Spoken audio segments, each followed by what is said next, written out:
ہم سب پہلے تو یہ ہوتا تھا، ہم لوگ سنتے تھے بھائی یہ اہل تشیعوں کا ایک گروہ ہے، ظاہری بات ہے محرم ان کے یہاں گزرتا ہے، ان کے نزدیک ایک مقدس مہینہ، ایک پورا کا پورا ان کا تصور ہے جو محرم سے جڑا ہوا ہے، کربلا سے جڑا ہوا ہے، اس کی مینیفسٹیشن ہے ماتم۔ آپ نے آسٹریلیا میں بڑے تفصیل لیکچرز بھی دیے تھے، لیکن اب پوری دنیا میں ظاہری بات ہے ذرائع ابلاغ ہے، یوٹیوب ہے، ایک تصویر سامنے آتی ہے، یہ ماتم ہو رہا ہے، چھوٹے چھوٹے بچے زنجیریں مار رہے ہیں، یہ قمع کا ماتم ہو رہا ہے، یہ باقی چیزیں خون شون سب کچھ۔ ایک گروہ ہے، ان کے بعض تصورات تھے، انہوں نے اس کی مینیفسٹیشن کا نام ماتم دے دیا۔ لیکن دینی لحاظ سے اگر پوچھا جائے کہ بھئی ایک مسلمان ہے، ہمیں تو اللہ تعالیٰ کہتے ہیں بھئی مصیبت بھی پڑی ہے تو آپ نے صبر کرنا ہے، یہ جو پورا کا پورا ایک ظاہرہ اور ایک شاکلہ بنتا ہے ماتم کے نتیجے میں، اس سے ایک بندہ مومن کے جو ورلڈ ویو ہے اسلام کی حیثیت سے، آپ کی نظر میں یہ ماتم کیا چیز مطلب کہاں کھڑا ہوا ہے؟ ہم نے تو کبھی اس کو تسلیم نہیں کیا، نہ ہم اپنے اعزاء اقربا کا ماتم پسند کرتے ہیں، نہ اپنی تاریخ میں جو غیر معمولی حادثات ہوئے ہیں ان پر اس طرح سے جزا فضا یا ماتم کو پسند کرتے ہیں۔ ہمارے پیغمبر کی تعلیم یہی ہے کہ اگر کوئی حادثہ ہو گیا ہے تو صبر سے کام لیا جائے اور بلکہ اس کو بھلانے کی کوشش کی جائے، اس لیے کہ اگر آپ حادثات کو بھلائیں گے نہیں تو دنیا اور دنیا میں جو آپ کے مقاصد ہیں ان کے بارے میں آپ کا زاویہ نظر صحیح نہیں رہے گا۔ سوچئے تھوڑی دیر کے لیے کہ میرا باپ دنیا سے رخصت ہو گیا ہے تو میں اگر 2-3 دن تو ظاہر ہے کہ انسان پر افسردگی رہتی ہے، وہ اس کو اپنی زندگی کا روگ بنا لے تو نتیجہ کیا نکلے گا؟ ہمارے ہاں یا ہمارے دین میں یا ہمارے پیغمبر کی ہدایت میں تو یہی کہا گیا ہے کہ جب کوئی اس طرح کا بڑا حادثہ ہو جائے تو اس کو اللہ کے سپرد کرو، اللہ پر بھروسہ کرو۔ جزا فضا کرنا، ماتم کرنا یہ کسی حال میں بھی گوارا نہیں ہے۔ صحابہ کرام نے رسول اللہ صلی اللہ علیہ وسلم کے سری ارشادات اس معاملے میں بیان کر دیے ہیں۔ ان حضرات کے ہاں یہ در حقیقت جس کو یہ ایک بڑا واقعہ سمجھتے ہیں اس کی یاد کو قائم رکھنے کے لیے ایک طریقہ یا علامتی طریقہ اختیار کیا گیا ہے۔ اصلاً اگر کوئی یاد قائم رکھنے کے لیے علامتی طریقہ آپ اختیار کریں اور اس کو دین نہ بنائیں تو کوئی اعتراض نہیں ہے۔ قیام پاکستان کو یاد کرنے کے لیے بھی آپ نے ایک علامتی طریقہ رکھا ہوا ہے۔ دنیا کے مختلف ملک اپنے یوم آزادی کو اسی طرح کسی علامت کی صورت دے دیتے ہیں۔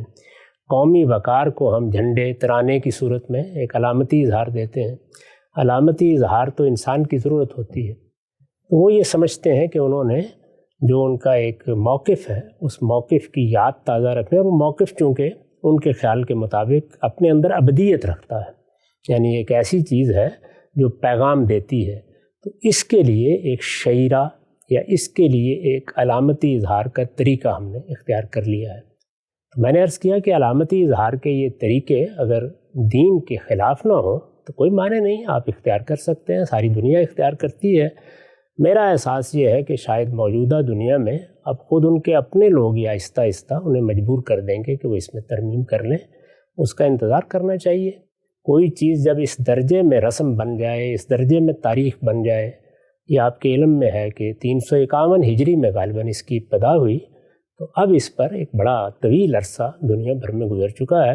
یہ میرے اور آپ کے کہنے سے ختم نہیں ہوگا، اس کو ان کا ایک حق مان کر، اس کو راہ دے کر، اس کی ہم دلائل سے غلطی واضح کر سکتے ہیں، اور خود ان کے ہاں یہ تصور پیدا ہو سکتا ہے کہ اب اس کی جگہ کوئی اور چیز علامت کے طور پر مقرر کر لی جائے۔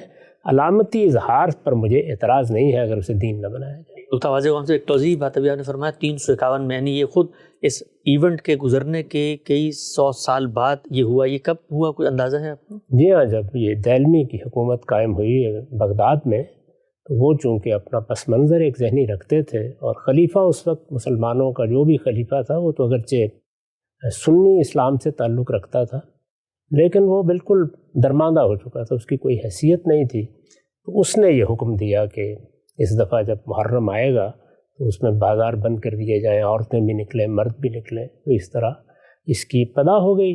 بس جب اس طرح کی کسی چیز کی ابتدا ہو جاتی ہے تو ابتدا ہی کے لیے محنت کرنی پڑتی ہے، باقی یہ انسانی فطرت ہے، وہ رسوم کو، روایات کو، علامتی اظہار کو اور اس طرح اس کو ایک تہوار بنا دینے کو پسند کرتی ہے۔ اس میں لوگ نکل آتے ہیں۔ آپ نے دیکھا ہے کہ یوم پاکستان میں کیسے لوگ نکلتے ہیں، سڑکیں بند ہو جاتی ہیں، باجے بھی بجاتے ہیں ہم سے بہت زور کے۔ ظاہر ہے کہ اس کے لیے کچھ چیزیں، آپ خوشی کے اظہار کے موقع ہیں تو وہ اختیار کریں گے، یہ غم کے اظہار کا موقع ہے، تو انہوں نے غم کے لیے کچھ علامتی چیزیں اختیار کر لیں. ان کے ہاں یہ علامتی اظہار ہے، غم کا اظہار بھی ہے، اور اس واقعے کی یاد کو تازہ رکھنا بھی وہ چاہتے ہیں جو اس کے اندر ان کے لیے پیغام میں دیا گیا ہے. یہ وجہ ہے اس کی. ہم سے نقطہ واضح ہوا. ہفتہ وار سوال و جواب کی نشست میں حاضر تھے. وقت یہاں پہ ختم ہوتا ہے. انشاءاللہ دوبارہ حاضر خدمت ہوں گے. اب تک آپ کا بہت شکریہ.